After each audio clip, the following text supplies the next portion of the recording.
এই সেই দোকান, এইখানটায় আমার দোকান ছিল। এখানে গাছটাও রয়েছে, দেখে নিন। গাছটা রয়েছে, এইখানে পাঁচিল করে গেট করেছে। কাজও শুরু হয়ে গেছে আবার।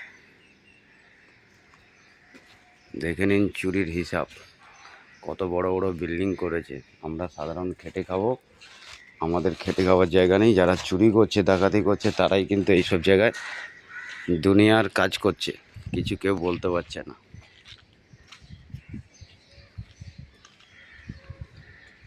আমার এই জায়গাটায় ঠিক পাঁচিল যেটা এই থাম্বার হয়েছে, এই গেটের সময় আমার দোকান ছিল। আর এখানে কোনো পোস্টিং ছিল না, ঠিক আছে। এইটা ছিল পার্ক, রবীন্দ্রনাথ ঠাকুর পার্ক, এখন মন্দির হয়ে গেছে। ওটা গেট হয়ে গেছে, ঠিক আছে। তা আমার দোকান যদি চুরি না করে, এটা তাহলে কী করে? তাহলে আমরাও কোনো অন্যরকম গেম খেলে মারপিট করবো, কেলাকেলি করবো, সেটা ভালো লাগবে? অনেক দিন ধরে বোঝাচ্ছি যে যা করার হয়ে গেছে। কত বড় বড় বিল্ডিং দেখুন।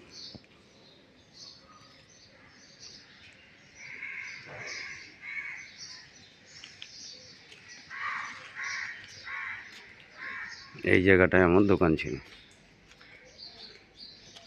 এই জায়গাটায় দোকান ছিল। এখন চুরিও করছে, সব সেটিং হয়ে। আমাদের পার্টির কিছু ছেলে সেটিং করে নিয়েছে। সেটিং করে, নাহলে কাজ বন্ধ ছিল, কাজ আবার চালু হলো কী করে? নিশ্চয়ই কোনো সেটিং হয়েছে। সেটিং হওয়ার পরেই তো কাজটা হয়েছে। টোটাল 4টে কমপ্লেক্স, 5টা কমপ্লেক্স হয়েছে, 5টা কমপ্লিটের কাজ। বিল্ডিং দেখুন, চুরির মালের বিল্ডিং, কিন্তু প্রশাসন দেখেও চুপচাপ থাকে।